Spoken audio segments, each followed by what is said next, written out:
Hi, Father Jack back at you, here this time with what I hope is some breakthrough science and research.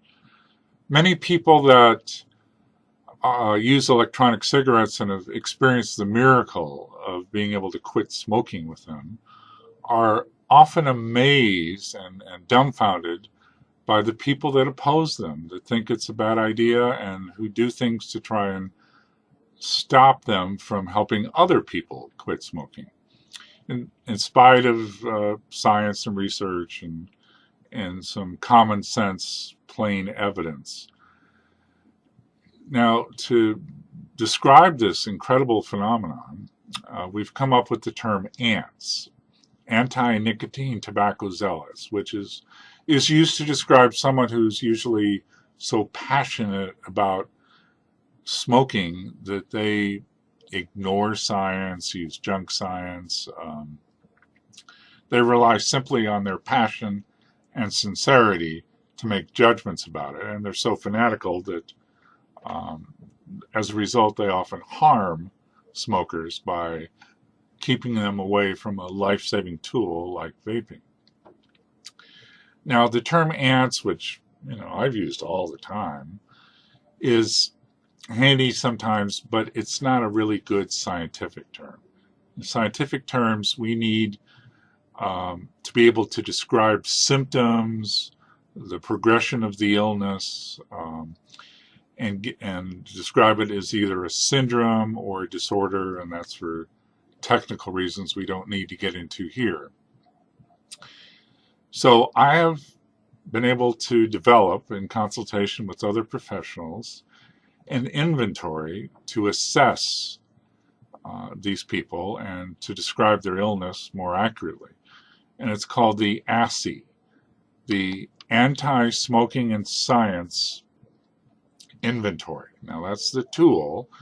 What it's used for is to diagnose the levels of the disease. One is called Anti-Smoking and Science Syndrome, see if you're just an ass, or if you're merely in somewhat early stages, if you have anti-science and smoking educational deprivation disorder. So we needed a quick and simple tool for doing that, and I've come up with it, the ASSI, which we're going to do right now. You can take it as you're listening. You can take it for yourself or for those people in your life that you think need to be assessed. You can take it for them. These would be maybe local politicians, bureaucrats from tobacco control, or even your annoying brother-in-law that bothers you about vaping. So, to take this very quick and simple ASSI, all you need is a piece of paper, something like this, and all you're going to do is listen to 15 questions, and just out of gut reaction, you're going to answer either yes or no. You can do a little tick mark on a page like this if you want. You can use a pen or a pencil, or if you know the person is, you or the person you're taking it for is vehemently anti-vaping, it might be better to use a crayon. All right.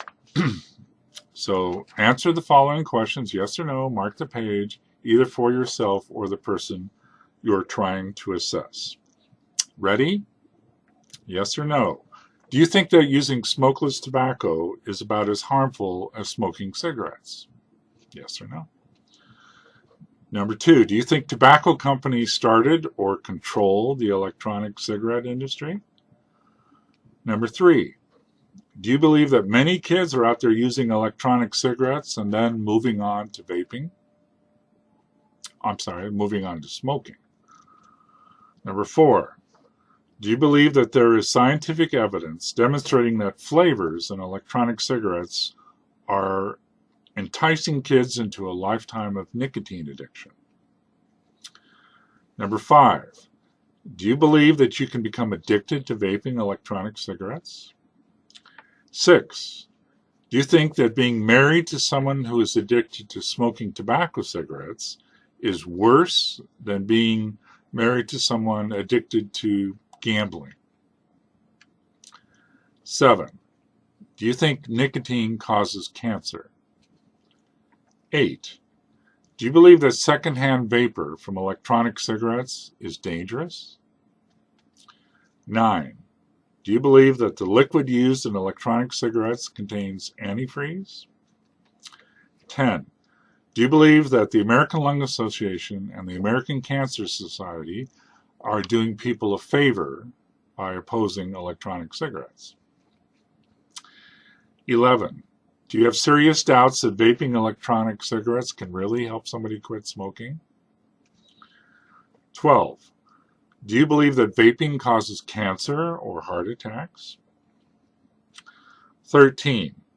Do you believe that you are more likely to get cancer from vaping than from a cell phone? 14. Do you tend to refer to the use of electronic cigarettes as smoking, or do you tend to call the vapor produced smoke? And the last question, 15. When you see someone using an electronic cigarette, do you tend to see them as a foolish person who is promoting smoking rather than as a smoker trying to quit smoking? Okay, that's it. It's just that simple. Now we're going to score it. To do that, all you have to do is add up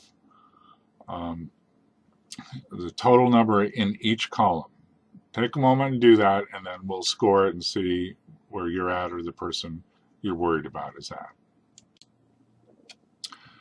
Okay, now to score the inventory, all you have to do is look at the number of yes answers, the total number of yeses.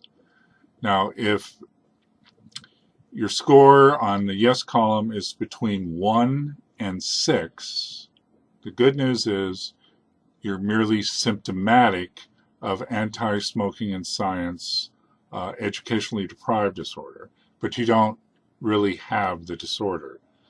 These symptoms usually can be treated with education, reading some good science, going to websites like CASAA.org or ecigaretteresearch.com, where you can get some good science, and it's quite treatable and those symptoms will go away. But if your score is 7 or above, you definitely are asked. You definitely have anti-smoking and science educationally deprived disorder, and you need some help. Right off the bat, we'd recommend that you go to a regionally accredited college or university, take both a statistics course and a research methodology course. You should also study the above mentioned websites very carefully, and then get some professional help that can be found at a local vape shop. This might put you into remission, but you really can't consider yourself cured from this unless you can show that you can abstain from press releases from tobacco or pharmaceutical companies for at least 5 years. Now, if your score is 9 or above, some bad news. You've moved from being asked to just a full-blown ASS.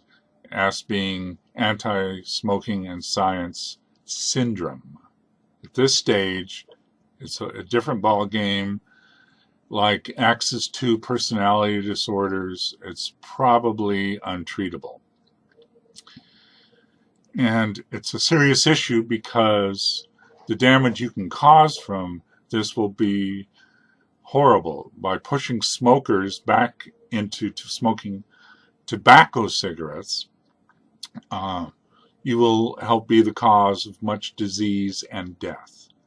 So the only ethical outlet for your syndrome might be, let's say, chat rooms, closed chat rooms, and then only with other people that suffer the syndrome. Now, there have been some anecdotal reports that there's been some symptomatic relief from the ass syndrome with certain kinds of psychoactive medications. And some people have reported that joining and participating in the Flat Earth Society is very helpful to them. And that would be flatearth.org, I believe, is the website. Now that we've described these stages, the scientific discussions, what would cause such things? How could this happen? Well, just like with addiction, there's an ego defense mechanism called denial. Denial is a pretty handy thing. It solves all kinds of problems because, really there's no problem too big you can't hide from it. And denial is handy for that. And that's how people with this sickness survive. They also use another great tool called rationalization, which they use to explain away the damage that they do by denying people what we know to be a relatively safe, life-saving, evidence-based tool for smoking cessation. Well, that's how it survives. Now, where would this come from? Well, speculation is could be a genetic thing or a combination of maladaptive neurotransmitters in the brain. And if that's the case, then we know that the illness would be centered in the limbic system of the body. But other researchers are arguing that while that may apply to some people, there are clearly others who suffer from the sickness who do so simply to protect profits, like people from tobacco companies or pharmaceutical companies, or to protect tax incomes from cigarettes, like politicians, or grant money that tobacco control people might get. Now, these researchers would say, in that case, it's merely greed that motivates people to fight electronic cigarettes. Well, if that's true, then we know the disease would be centered in the prefrontal cortex of the brain rather than the limbic system. But that's another issue. The assay by itself can't determine the origins of the sickness.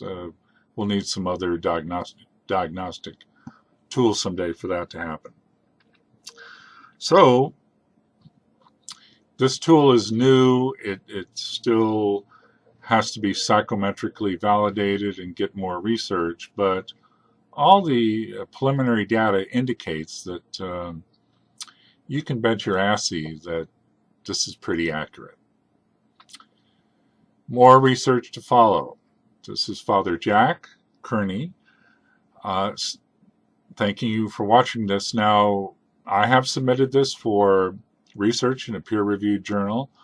If it's published, then the tradition is that the person who develops the test gets to name it after himself, which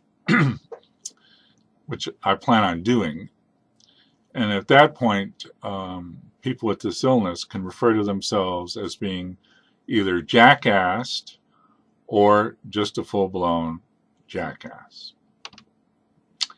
Thank you for watching.